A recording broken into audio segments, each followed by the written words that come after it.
from a Jadon Sancho perspective, and as much as there's interest from other clubs, and in this case Roma, kind of give him his form early on at Dortmund, and then when he went back on loan, didn't hit the heights that he did when he was first there, but certainly looked very comfortable.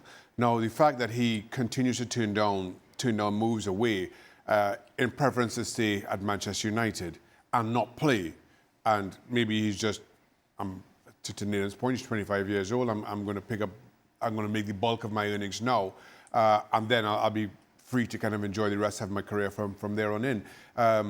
But all other things being equal, nothing. The fact that he continues to turn down moves to play, and as a player, and I'm going to use my own kind of litmus test here. I prefer to play than sit on the bench and pick up money, and maybe that's it for he continues to turn down those opportunities, and only took the one in Germany.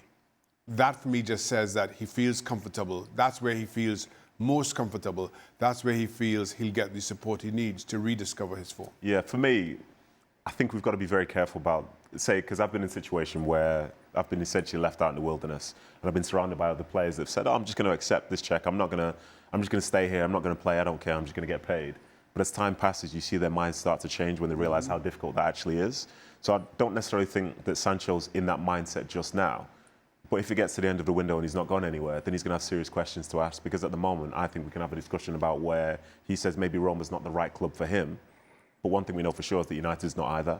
So I think in time, we'll see what his mindset is like and the sort of conditions he'll set up to give himself a chance to play again. Because, you know, with the best years we've seen from him when he's playing week in, week out. So unless he's completely changed who he is, he's not going to be happy not playing. So I think in the next 2 weeks, he will find an option, but maybe it's just not Roma. Let's get to Arsenal then, because we've obviously talked about United in this game. Mark, you've got Arsenal to win the title this season. Are you having any second thoughts after yesterday? No, I'm not. You know, I saw Liverpool Friday night and I watched City on Saturday, and I think they're the three main contenders. And I just think that Arsenal have got this real stubbornness and real resolve that they can go all the way. I mean, they really grind out a result at United, and I'm sure Liverpool and City can do that as well. But I think they definitely added that grittiness, and some of the things that Arsenal do we don't like. You know, they waste time, they're cynical. We saw Ben White, you know, on the ground having treatment when he was being taken off. There's little things like that Arsenal do which nobody likes, but they are effective, and I think they have got goals in them. I'm not sure whether Gyokeres is the guy that will score 20 goals, but I still think they'll score plenty of goals.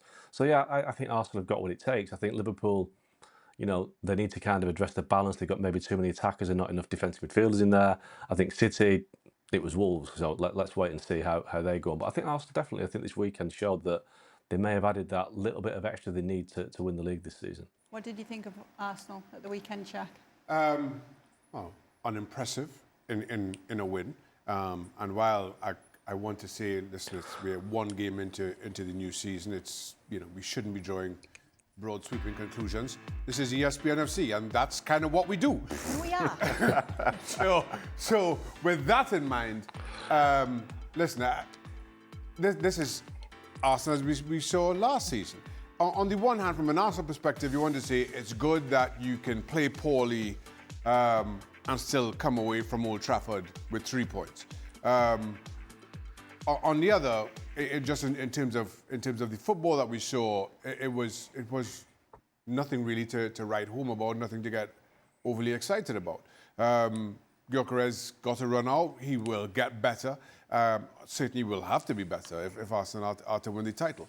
Not every game are Arsenal going to just win 1-0 thanks to set piece. In the end, probably that's why they drew as many games as they did last season, and why they didn't chase Liverpool a little bit more earnestly in the back end of the season. So that has to change. Well, again, we're only 90 minutes in. That has to improve. If it does, they as everybody's been saying all pre-season long, this is as balanced a team as you will see in the Premier League. They get those things right. They avoid injuries to key people. There's absolutely no reason why Arsenal can't again chase down whether it's Liverpool or City or indeed win this league. What do you think, Mark, about Gyokeres? Yesterday it came up between Nedum and Dan. Do you think he's going to take some time to integrate? Because Nedum had the feeling that Havertz is going to be starting some of the games still.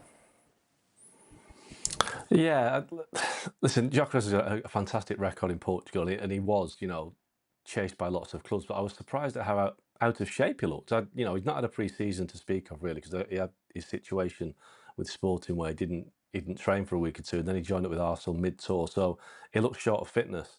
But I was a little bit surprised at just how ineffective he was. But it's his first game. It's away at Man United, and the teammates are trying to, find a way to play with him. So it's way too early to assess. But questions will be asked if he doesn't start scoring goals fairly quickly, because he has gone from the Championship to Sporting Lisbon in Portugal. He's not really played at the highest level before. He's done well in the Champions League, but I do think that, yeah, I was surprised how ineffective he was against United. But they play Leeds at the weekend, a home game at the Emirates. That might be a better game for him to perform in. But I think Nedum's right. I think when they play at Liverpool at Anfield in 2 weeks' time, I think Havertz will be back in, because that Havertz can deliver. And I think Gyokeres will take a bit of a time to find his feet.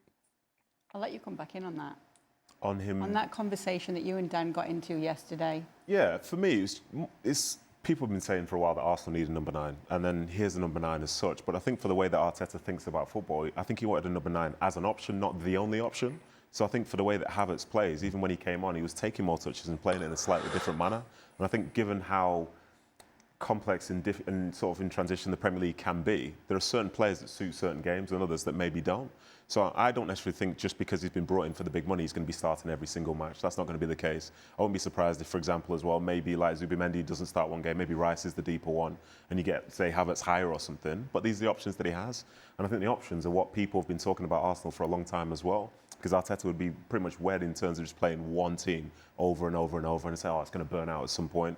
So yeah, I think he'll use that as an option. And for Gyokeres, like on the weekend, it's not a great start, but in reality, it's just the start. And I think to put it into perspective, every game in the Premier League at times is so different, especially given the context of when it's being played. And United playing their first game at home with new signings, playing against an Arsenal side and somehow being an underdog in front of 70,000 people lends itself to a game where United are going to be on the front foot. The way United play their next game might be different to how they played against Arsenal. And it was a deeply physical front foot game from United. And both teams went at it. In some ways, it kind of reminded me of the old school Arsenal United games from way back when, where they would basically be going to war. Because there were more duels and clashes in that game than, say, real good bits of quality football. So in time, Arsenal, like as Mark said, for them to get through that, I think is a good thing. I think Arteta would have sensed within the game quite early that that's the type of game it was going to be, in a hostile environment with like a team that's very much going up against them. And I think Gyokeres is going to get used to that.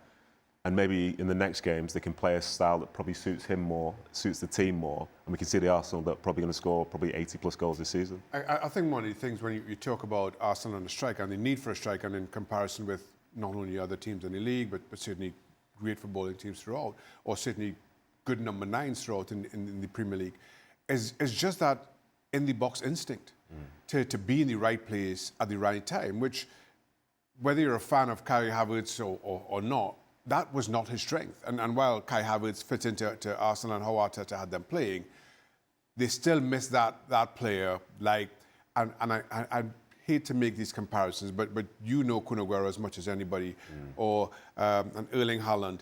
For as good finishers as they are, how many goals a season did they get where it just happened to bounce off somebody's shin and they were just in the right place, where somehow they were always in the right place? And that's what Arsenal have been missing. Somebody who the ball just falls loose and somehow finds them, and in that fraction of a second can put it in the bottom corner.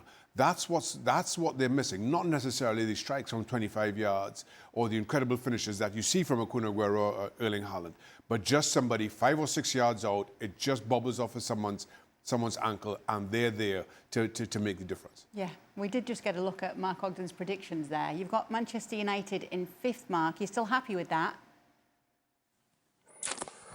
Yeah, listen, I was impressed by United on Sunday, which, considering that they lost, I think we have to take that game in isolation. They were playing Arsenal, one of the favourites for the title, and United did as much as they could to win the game, and as I said earlier, they were let down by a goalkeeper's mistake.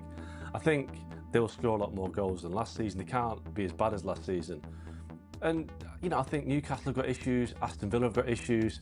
I think there's a spot there in 5th place that can be grabbed, but obviously they need to make a big improvement. But they've got one game a week, they're not in Europe, so a lot of things are playing in their favour this season. They've certainly got no excuses. And I think that they were so bad last season, but they were beyond bad. I think that for United, they are generally 7th or 8th when they've been in this kind of transitional period. So I do think United can finish 5th. I think they've got that in them. There's been a bit of positivity around Manchester United after that game, Shaka. Not Even- from Mark. And if it came from Mark as well, that's significant A little bit at positivity. the top. Craig Burley yesterday. Has it tempted you, what we saw yesterday, to redo your predictions and put them in your top 6? No. I still think Manchester United are a team that will finish somewhere between 8th and 10th. And don't get me wrong, I thought Manchester United were far better yesterday than I expected them to be. But even with the talk around the goalkeeper and the deficiencies, I don't see how. I still have so many questions about Manchester United through midfield. I absolutely love Casemiro, but right now he is not. And he started yesterday, and I know Amrim has options, but he's not the anchor in the midfield for a top 5 team. Okay. We're going to let you go now, Mark. We're going to leave it at that. You said something nice for once about Manchester United, so we'll quit while we're ahead, shall we?